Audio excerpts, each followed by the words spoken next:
Hey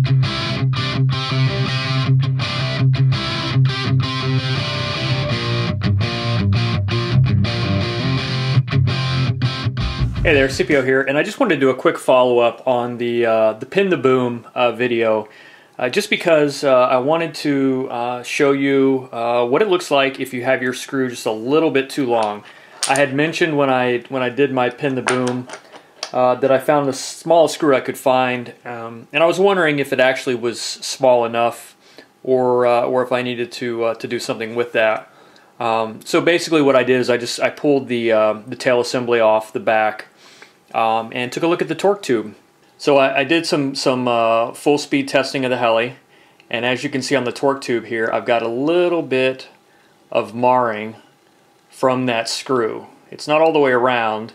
It's probably because of a little bit of wobble in the torque tube.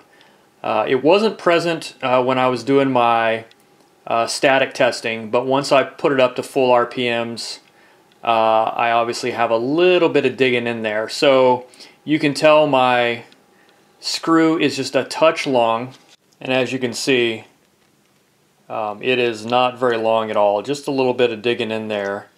But that's enough that over time, especially if I'm oscillating around, I could literally cut this thing off. And somebody I trust on HeliFreak suggested that several attempts of trying with too long of a screw has resulted in cutting torque tubes. So rather than suffering through that, I'm going to take the advice and shorten that screw up just a touch.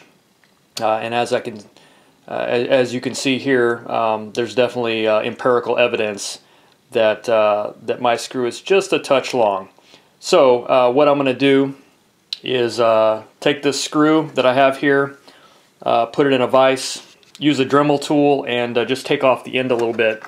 Now, the recommendation that I got on the forum was to set the screw length at 3.25 millimeter.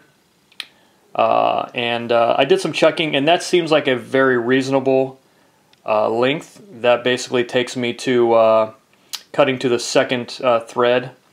It takes off the sharp end of the screw and is enough to get through the tail block plastic, plus just a little bit extra to get through the tail boom. So that's really all you need. So basically, if you're looking for a screw from scratch, if you can find one that's around that dimension, it doesn't have to be quite exactly that, but as you can see, definitely if I cut the tip off of this screw head, I'll probably get rid of, because I have less than the tip's worth that's digging in.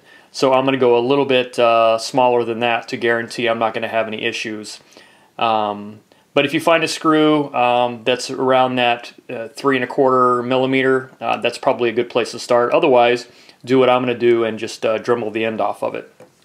So that's what I'm going to do, and I'll show you what that looks like here in a second. And here is the screw with the cutoff head, and as you can see, pretty close to 3.25. So close enough for what I'm doing. And basically I can just pop that out of the vise, and because I've already have the thread started on the boom assembly, that should just go in there nicely. So back in business. Whether or not I need to actually replace this torque tube because of this, I don't really know for sure. I think I'm going to replace it anyway, because I just broke it. So yeah, the good news is I have an extra torque tube laying around. This is actually the original torque tube from the kit, and it had a little bit of wobble in it.